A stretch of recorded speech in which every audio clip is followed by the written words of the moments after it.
આવેદનપત્રમાં મૂળ વાત એ લોકોની એવી હતી કે અમે લોકો જે કાંઈ ટૂંકમાં જ્ઞાતિમાં કાર્ય કરી છીએ, ઓકે કરી છીએ કે ટૂંકમાં ઓકે કરી છીએ મતલબ એમ કે બધું કાર્ય બધું વ્યવસ્થિત ચાલે છે.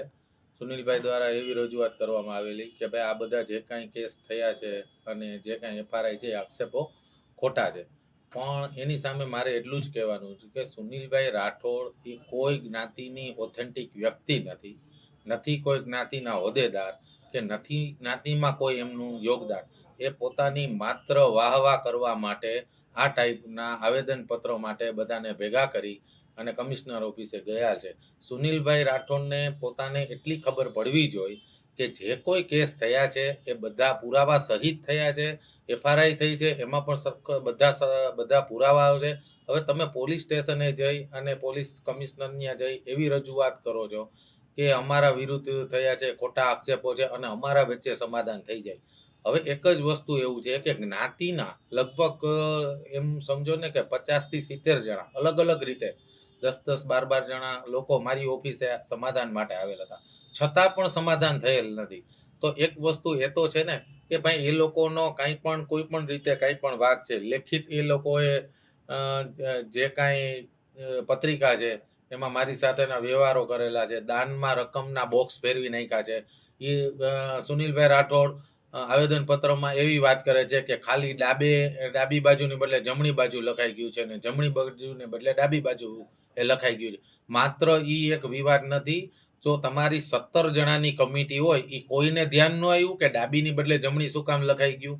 કોઈ વ્યક્તિઓને તો ખબર પડે ને, ચાલો એક બે વ્યક્તિ વ્યવહાર કરતા હોય સંભાળતા હોય તો ભૂલ થઈ જાય. જ્ઞાતિના 17 હોદ્દેદારો છે. આજે જ્ઞાતિમાં 15 સભ્યો છે, પ્રમુખ, ઉપપ્રમુખ, સેક્રેટરી, ખજાનચી, આ બધા સારા હોદ્દેદારો છે. એવન સલાહકાર સમિતિ છે. આ લોકો બધા પત્રિકા બનાવતા હોય છે ત્યારે બધાની સામે બધા પ્રૂફ રજૂ થાય છે અને એ લોકોનું પ્રૂફ બધું કમ્પ્લીટ થાય પછી એ લોકો પ્રિન્ટ આઉટમાં આપે છે. તો આ લોકો એટલી બધી મોટી ભૂલ કરી ગયા કે ડાબીની બદલે જમણી બાજુ લખાઈ જાય ને જમણીની બદલે ડાબી બાજુ લખાઈ જાય. ખરેખર એ વાત છે જ નહીં. એ લોકો અંગત રાગદ્વેષ રાખી કોઈ મોટા દાતાને જ્ઞાતિમાં આગળ આવવા નથી દેતા અને એ લોકોની એવી સૂચના છે કે અમારી જ્ઞાતિમાં એક જ નામ મધુસૂદનભાઈ પરમારનું છે, એ જ લખાશે. તમે દાન ગમે એટલું આપો, તમારું ક્યાંય ઉદ્ઘાટનમાં નામ પણ નહીં આવે. અગાઉ 2021માં આ જ બાબતે મેં કેસ દાખલ કરેલો છે. પછી ત્યારબાદ અમારા વડીલો દ્વારા સમાધાન થયેલું હતું.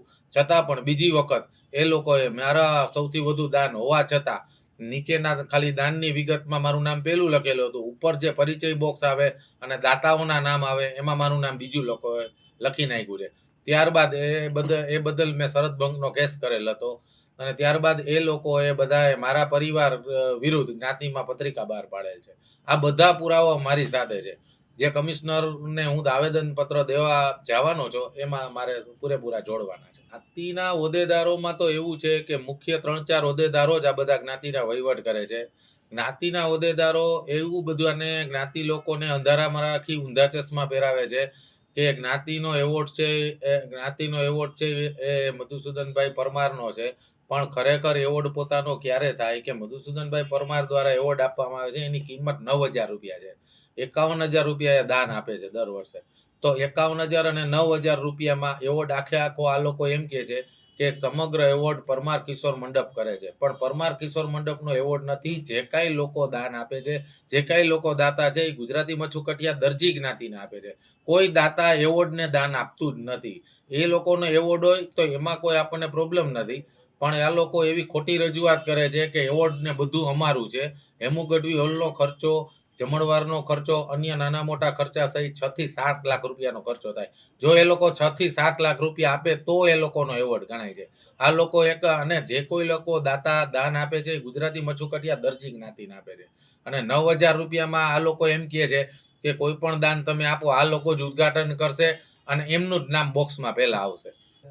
ભવિષ્યમાં તો પત્રિકામાં તો આઈપીસી કલમ 500 મુજબ જે મારા વિરુદ્ધ એ લોકોએ જ્ઞાતિમાં પત્રિકા બહાર પાડેલ હતી એમાં બદનક્ષીનો દાવો દાખલ કરેલ છે. 5 કરોડ રૂપિયાનો દાવો અમે લોકોએ સેશન કોર્ટમાં દાખલ કરેલ છે. બરોબર છે.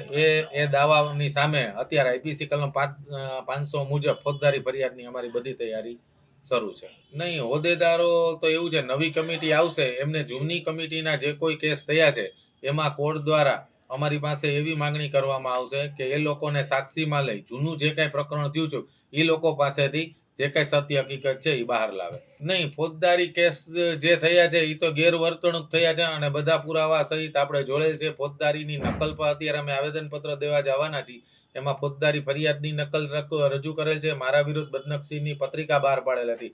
એ બદનક્ષીની પત્રિકા પણ સાથે રજૂ કરેલ છે અને જે કોઈ વિવાદ થયો હતો દાનનો એમાં બોક્સમાં એ લોકોએ ફેરફાર કરેલ છે એ પત્રિકા પણ સાથે હું જોડેલ છે પુરાવા તરીકે. નહીં, નવી કમિટી આવશે એ તો મને એવું લાગે છે કે હવે બધા સાચા અને સરસ વ્યવસ્થિત આયોજન કરે એવી હું એ લોકો પાસે ધારણા રાખું છું. તેમ છતાં પણ જે એ લોકો વહીવટ કરશે એના ઉપર જે કાંઈ બધું આગળની પ્રોસિજર કરવાની થશે, જો એ યોગ્ય વહીવટ કરશે તો જ્ઞાતિમાં કોઈને વાંધો જ નહીં હોય અને ગેરવહીવટ કરશે તો એ બદલ અમે એ લોકો સાથે પણ જે કોઈ કાનૂની પગલાં થતા હશે એ અમે લેશું.